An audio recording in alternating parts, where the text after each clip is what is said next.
جو T V channels ہیں ان کے اوپر جو لوگ بیٹھے ہوئے ہیں ان کے اوپر بھی لوگ الزام لگاتے ہیں کہ یہ پاکستانی تو ہیں مگر ان کا ایجنڈا بیرونی ہے، یہ باہر کے لوگوں سے پیسے لے کر یہ ہائبرڈ وار کرتے ہیں، یہ ہماری ذہن سازی کرتے ہیں۔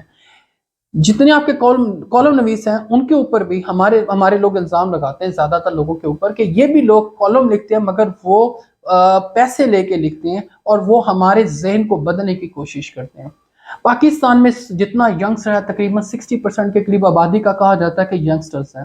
آپ کو پتہ ہے ہر بندے کے پاس موبائل فون ہے، وہ موبائل فون کے اوپر فیس بک، ٹویٹر یا جو بھی ان کا من پسند سوشل میڈیا کا پلیٹ فارم ہوتا ہے وہ اسے یوز کرتے ہیں اور اس سے اپنا ذہن بناتے ہیں۔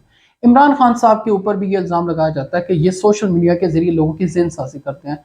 سب سے تگڑا جو سوشل میڈیا کا نیٹ ورک ہے نا ناظرین، وہ پی ٹی آئی کے پاس ہے، اس کے بعد نون لیگ کے پاس ہے، پیپلز پارٹی کے پاس نہ ہونے کے برابر میرے خیال میں ہے ہی نہیں ہے ان دونوں کے پاس، مگر سب سے زیادہ جو سٹرونگ ہے وہ ان کے پاس ہے۔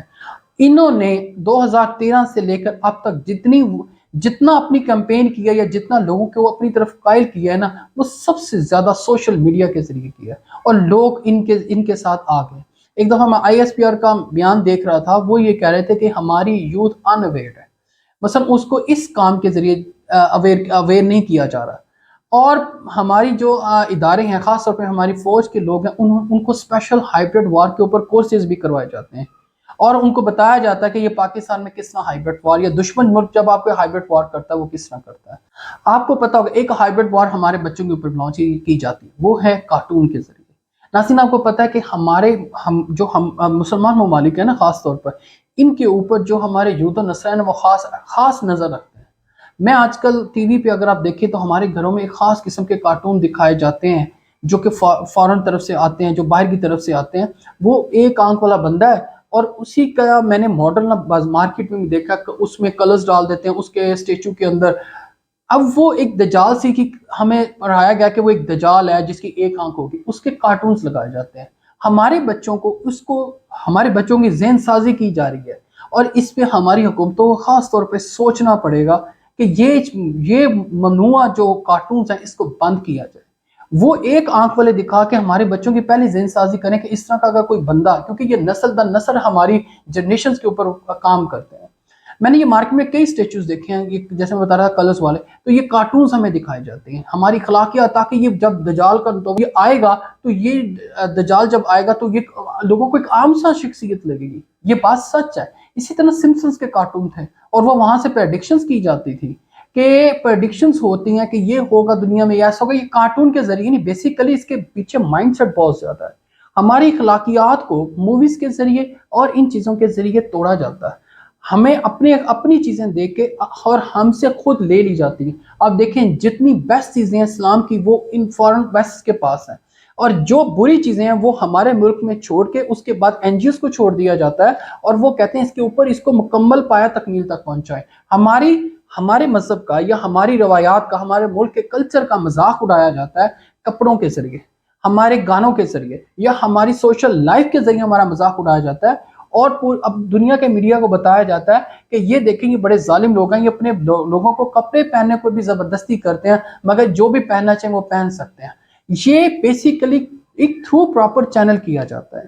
اگلی بات جو ہماری سب سے جو اس ہائبرڈ وار کی ہے وہ ہے ہمارا پولیٹیکل سسٹم۔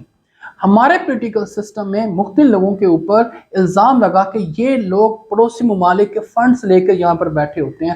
وہ بے شک ہمارے کوئی بھی جو ہمارے پڑوسی ممالک ہیں، انڈیا ہے یا کوئی اور ہے، اس سے پہلے افغانستان میں گورنمنٹ ہوتی تھی جو حامد کرزئی صاحب ہوتے تھے یا اشرف غنی صاحب تھے کہ یہ جناب یہ پیڈ لوگ ہیں اور انہوں نے اپنے لوگوں کو یہاں پلانٹڈ کیا ہوتا ہے۔ وہ کیا کرتے ہیں، وہ ہمارے لوگوں کے اوپر انویسٹمنٹ کرتے ہیں، انہیں الیکشن لڑواتے ہیں، ان کے ساتھ ایجنڈا طے کرتے ہیں، وہ بندے اسمبلیوں میں جاتے ہیں، وہ پھر اپنے ملک سے زیادہ دوسرے ملک کے لیے بولتے ہیں۔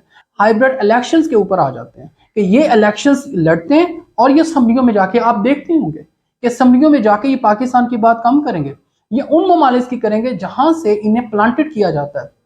ہماری قانون سازی میں یہ اہم رول ادا کرتے ہیں کہ یہ قانون سازی ہم نے ہونے دینی، یہ نہیں ہونے دینی۔ ایون ہماری فارن پالیسیز کے اوپر ہم سمجھتے ہیں کہ ہماری پارلیمنٹ مقدم ہے، بالکل ہے، ہونی بھی چاہیے۔ اسی طرح ہر ملک میں اس ملک کے میڈیا کو کنٹرول کیا جاتا ہے۔ اور اس میڈیا کے کنٹرول کر کے ہمارے جو دشمن ممالک ہیں وہ ہمارے لوگوں کی ذہن سازی کرتے ہیں۔ ہائبرڈ وار ایک بہت وسیع چیز ہے جس کو ہم سب کو سمجھنے اور روکنے کی ضرورت ہے۔ ہمیں ہر وقت یہ نہیں سوچنا چاہیے کہ جو چیز ہم دیکھ رہے ہیں، جو چیز ہم پڑھ رہے ہیں یہ ٹرو بھی ہے، اس کے اوپر تھوڑی تحقیق ضروری ہے کہ اس تحقیق کے بعد ہم اسے فارورڈ کریں یا لوگوں پہ اس کے اوپر کوئی اپنا تجزیہ دے سکتے ہیں۔ ہمارے لوگ زیادہ تر چیز دیکھتے ہیں اور اسے فارورڈ کر دیتے ہیں۔ اب تک کے لیے ناظرین اتنا ہی، اپنا اور اپنے اس چینل کا خیال رکھیے گا۔ اللہ حافظ۔